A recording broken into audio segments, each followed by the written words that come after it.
Hi friends, welcome to చిన్ని review YouTube channel. ముందుగా ఈ వీడియోకి లైక్ చేయండి. చీకటి పడిన తర్వాత చక్రి ఎవరికీ చెప్పకుండా వెళ్లిన ఆ రహస్య ప్రదేశం ఏంటి? రాత్రి బాగా పొద్దుపోతున్నా చక్రి ఇంకా ఇంటికి రాకపోవడంతో కుటుంబ సభ్యులంతా ఆందోళన చెందుతుంటారు. కేశవ తన అన్నయ్యకు ఫోన్ చేసి, ఏమైందన్నయ్య, ఇంకా రాలేదు అని కంగారుగా అడుగుతాడు. వస్తాను, తొందరలోనే వస్తాను. మీరు తినేసి పడుకోండి, నాకు చిన్న పనుంది, ఆ పని చూసుకుని వస్తాను అని చక్రి సమాధానం చెబుతాడు.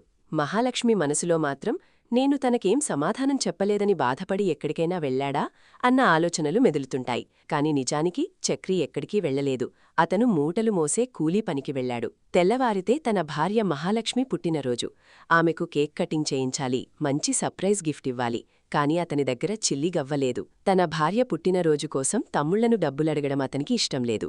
అందుకే ఎవరికీ చెప్పకుండా రాత్రింబవళ్లు కష్టపడి ఆ మూటలు మోసి వచ్చిన డబ్బులతో మహాలక్ష్మికి కావలసినవి కొనాలని అతను ఆ కఠినమైన పనిని ఎంచుకుంటాడు. రాత్రి 11:30 దాటిన తర్వాత చక్రి ఒక cake, flower bouquet, surprise gift పట్టుకుని ఇంటికి వస్తాడు. టేబుల్ మీద కేక్ పెట్టి ఇంట్లో వాళ్లందరినీ ఒక్కొక్కరిగా నిద్రలేపుతాడు.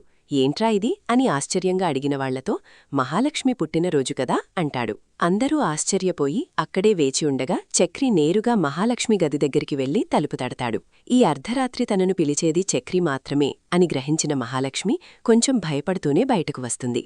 రాగానే ఆమె చేతిలో ఫ్లవర్ బొకే పెట్టి హ్యాపీ బర్త్డే అని చెప్పేసరికి ఆమె ఒక్కసారిగా షాక్ అవుతుంది. అందరూ కలిసి సంతోషంగా కేక్ కట్ చేస్తారు. మహాలక్ష్మి మొదటి కేక్ ముక్కను చక్రికి తినిపిస్తుంది. ఆ తర్వాత చక్రి తాను తెచ్చిన కవర్ను ఆమె చేతిలో పెట్టి, ఇది నా తరపున చిన్న గిఫ్ట్ అంటాడు.